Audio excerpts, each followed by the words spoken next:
Chapter 1. The Girl in Red Who Died in the Woods. On the eve of the Spring Festival in 1998, in Yaojia Village, Meizhuang Town, Jiuan County, Jiangbei City. At 4 in the morning, it was pitch dark and the cold was biting. The entire village was asleep in silence, with only the occasional barks of dogs breaking the stillness. At the eastern edge of the village, a dim beam of light was moving around in the night, accompanied by footsteps. A sturdy farmer named Yaojia, about 40 years old, was struggling to push a tricycle filled with tofu along the ridge of the fields. The piercing cold wind hit his face, and the fog he exhaled was quickly blown away. Today was the market day in town, and Yaojia needed to get there early to secure a good spot for his stall, that if he arrived late, the guy from the neighboring village who sold stinky tofu would surely take his place. Thinking of this, Yaojia couldn't help but quicken his pace, though he walked very cautiously. The ridge was already soaked with dew, the grass was covered in white frost, and the ground was muddy and slippery. Suddenly, something tripped him, and Yaojia fell hard into the mud. Cursing, he crawled up from the muddy ridge, brushed off the wet dirt from his clothes, and shone his flashlight on what had tripped him an unexpected red student backpack. It was the strap of the backpack that had caught his foot. Fuming, Yaojia kicked the strap away and sent the backpack flying with a kick. The red backpack slid a short distance in the muddy field before lying quietly in the darkness. What's going on? How would there be a backpack in the field? Yaojia thought as he felt the weight of the backpack when he kicked it. It was clearly filled with books that he quickly realized some kid must have forgotten their backpack while playing in the fields. He'll ask around the village later to see who lost it. He shone the flashlight back on the red backpack, which now lay in the bed of his tricycle. A biting cold wind swept through again, and after his recent fall, his clothes were soaked in mud. The cold wind felt like needles piercing his skin, making him shiver. He glanced at a small grove not far away. Crossing through the grove would not only shorten his route to town, but the dense trees would also shield him from the wind, unlike walking along the ridge. Yaojia raised his flashlight and shone it into the grove, but the darkness quickly swallowed the light. After hesitating for a moment, he pushed his tricycle into the woods. Under normal circumstances, Yaojia would be extremely reluctant to enter this grove. There was a story that had been circulating in the village for a long time. During the anti-Japanese war, a bride was violated by Japanese soldiers on her wedding day, and, in her grief and anger, she ran into the woods at midnight in her wedding dress and hanged herself. Her body was not discovered until it had dried up hanging from a tree. It is said that her ghost remains in the grove, and several villagers claim to have seen a flash of red drifting in the depths of the forest. As the saying goes, there are 3 hardships in life: rowing boats, forging iron, and selling tofu. Yaojia, a burly tofu seller, was not afraid of hardship, but he was terrified of ghosts. However, if he didn't sell the tofu, he wouldn't have money to support his family. So for him, being poor was more terrifying than ghosts. Yaojia cautiously entered the dim grove, where the ground was covered with fallen leaves, making a rustling sound underfoot. Although the surrounding fog was thick and the silence was unsettling, the path was relatively easy to navigate, and the wind had indeed calmed down significantly. We're from the same village. We all hate the Japanese devils. Why don't you take care of me first? If I die, they'll definitely thank you in person, Yaojia muttered to himself as he pedaled the tricycle with effort. The beam of the flashlight illuminated the path ahead, and Yaojia was extremely afraid that the female ghost would suddenly leap out from the side and grab him. He couldn't help but glance around nervously, and in a moment of distraction, he actually caught sight of a large red garment appearing in the hazy fog. Oh my God! Yaojia's pupils dilated, and his scalp tingled. Terrified, he stood up and pedaled furiously. But just at that critical moment, he heard a snap. The chain broke. Could it really be that the female ghost had come for him? Despair surged in Yaojia's heart. The surroundings were deathly silent, and the metallic clanking of the broken chain echoed eerily in the quiet forest. He stood frozen, the beam of the flashlight trembling. It is said that when a person reaches extreme panic, they become unusually angry. In his despair, Yaojia suddenly became enraged. He steeled himself, jumped off the tricycle, rolled up his sleeves, and began to curse loudly. Today, I'm going to open my eyes. What kind of ghost are you? Come on, let's have it out. Cursing to bolster his courage, Yaojia strode forward, holding the flashlight high. The foggy woods in the early morning were eerie and silent, with only the rustling of leaves underfoot. The weak light illuminated the red garment, and what he saw made him gasp in horror. Next to the red garment lay a naked body, the lower half completely bare, with legs bent and spread apart, pale and ghastly, covered in leaves. The fallen leaves branched out along the slender legs, connecting to gruesome streaks of blood. This was clearly the body of a young girl. The beam of the flashlight slowly moved, revealing exposed breasts, one of which was bloodied and hollow.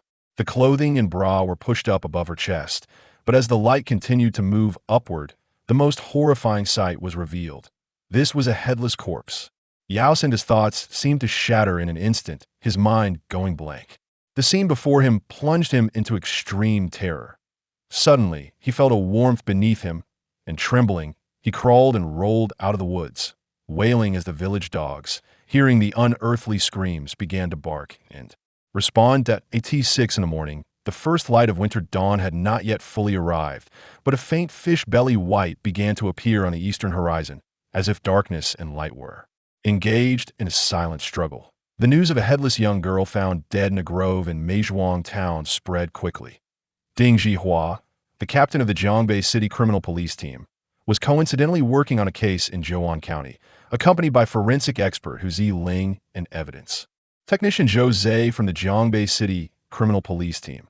After receiving the news, they quickly headed to the crime scene. An hour later, the three arrived at the scene, where a cordon had already been set up. Yao Guofeng, the head of the Meizhuang Town police station, stood at the edge of the grove with a worried expression, talking with a few villagers who had come to gossip. Upon seeing Ding Zhihua and the others arrive, Yao Guofeng hurriedly followed them into the woods. What greeted their eyes was a scene entwined in fog, a stark contrast of red and white. The red was the garment, and the white was the corpse. The deceased lay on the cold, damp ground, head missing, arms in an extremely unnatural position. The left leg was clearly broken, and the right arm was bent outward at a 90-degree angle, an impossible posture for a normal person.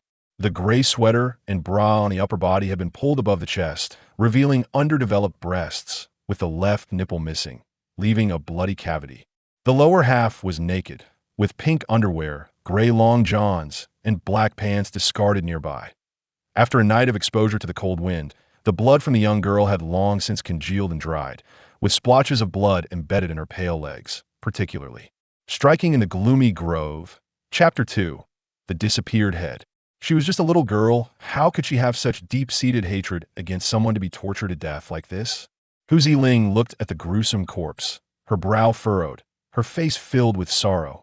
Zhou Zhe, wearing gloves, bent down to examine the spot where the head of the corpse was missing. Such a brutal method of murder usually indicates that the murderer harbors deep resentment towards the victim. This young girl is so young it stands to reason that she shouldn't have such a deep-seated grudge against anyone. Could it be that her family has a feud with someone, and she's the one who suffers for it? Hu Ziling suggested. That's a possibility. By the way, where's the person who reported the case? Ding Zhihua asked. In typical situations, the experienced veteran detective Ding Zhihua could quickly identify the person who reported the case from a scene, but at this moment he looked around and found no one who seemed to be the reporter. Yao Guofeng, who had been following closely behind, smiled wryly. The reporter is named Yao Sandy, and he's currently lying in the village clinic getting a 4 drip. How old is he to be scared like this? After we finish the scene investigation, take me to see him, Ding Zhihua said. He's in his 40s, a tofu seller from Yaojia Village. I'll take you to find him later, Yao Guofeng replied. How's the surface examination of the corpse? Ding Zhihua walked over to Hu Ziling and asked that Hu Ziling said. After the initial inspection at the scene, we found multiple bruises and abrasions on the victim's body, a clear fracture on the left leg and right arm, a missing head, a missing left nipple, and a wedge-shaped open wound on the neck. The wedge-shaped open wound indicated that the weapon had entered the neck at a 60-degree angle, with the broken thyroid cartilage fragments visible and protruding like fish bones. What about the age of the victim? About 11 or 12 years old. When will the funeral home's vehicle arrive? It should be here soon. They were notified on the way. Once you conduct the autopsy, I want to confirm the identity of this young girl, Ding Zhihua said, shining his flashlight around. Since she is only 11 or 12 years old. If she is a student, there should be some of her belongings nearby, like a backpack or something that be thorough. The leaves in this forest are piled too thick, and her items might be hidden in the leaf pile. Ding Zhihua surveyed the surroundings. This small grove covered about 10 acres, with dense trees and interwoven branches, making it difficult for sunlight to penetrate. The ground was covered with a thick layer of fallen leaves, and the air in the forest was filled with a decaying odor. Near the edge of the field, a small creek flowed, the water murky and various pieces of household garbage scattered along the bank. Ding Zhihua walked to the creek, squatted down to examine it closely, and found several fresh footprints in the mud by the creek. Ding Zhihua pointed at the footprints.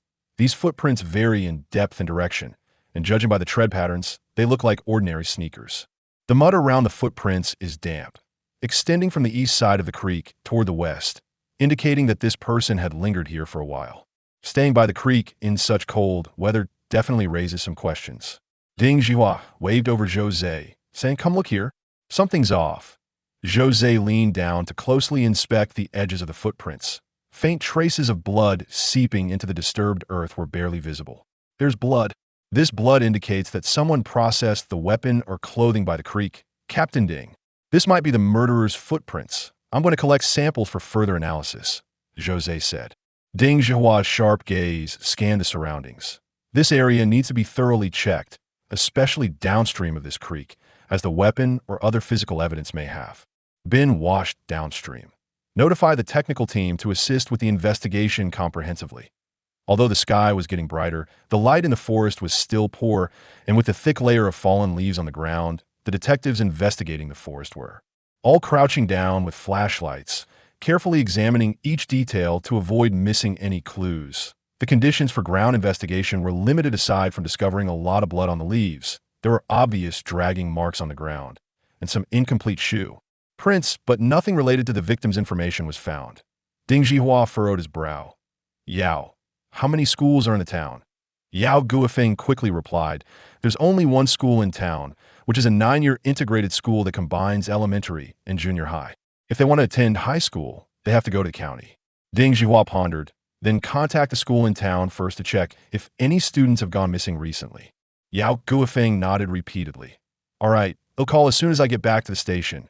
Ding Zhihua glanced at Yao Guofeng, took out his phone from his pocket, and handed it to him. "Use mine and be quick."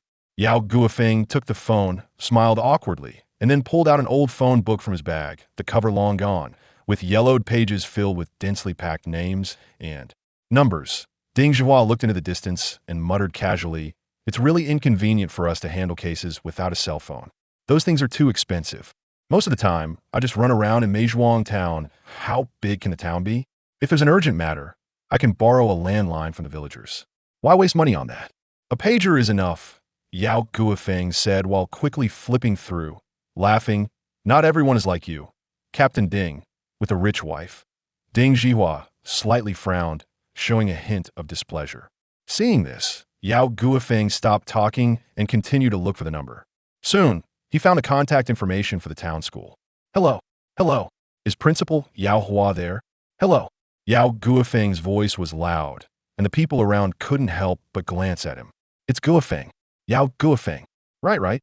I have a question for you. Have any female students gone missing over there?" "Don't worry about the details, just tell me. Is there or isn't there?" "What? The holiday starts today? You didn't know? That's not acceptable. Hurry and ask the other teachers. Check if any parents are looking for their children or if any students are missing." "Yes, it's very important." "Yeah, it's complicated. Let's talk about it later. Just find out about the students who left last night." Yes. Female students, around 11 or 12 years old, wearing a red jacket, gray sweater, and black pants. About 1.5 meters tall, weighing. Anyway, quite thin." "What? Hair length?" I don't know," Yao Guofeng replied, while observing the physical characteristics of the corpse. Yes. Hurry and ask. The sooner, the better." Yao Guofeng hung up the phone, glanced at where the girl's body was lying, sighed deeply, and a hint of sorrow appeared in his eyes. "I have a feeling it's from Yaojia Village. The school will need some time to check the student missing information, but let's first visit the village and see which children are studying in town and haven't returned home," Ding Zhihua said. "Okay, I'll call Yao Dahai over. The crime scene is closest to Yaojia Village, so we should start our investigation there." "Who is Yao Dahai?" Ding Zhihua asked. The newly appointed village secretary, Yao Guofeng, returned the phone to Ding Zhihua and said. Ding Zhihua looked surprised. Yaojia Village changed leaders again? Yao Guofeng smiled wryly and said helplessly, yes, the last one didn't even get to warm the chair before being sidelined. It seems that being an official in Yaojia Village isn't easy. Yao Guofeng shouted a few times at the crowd that had gathered. Come on, everyone, go back. What are you looking at? It's affecting our investigation.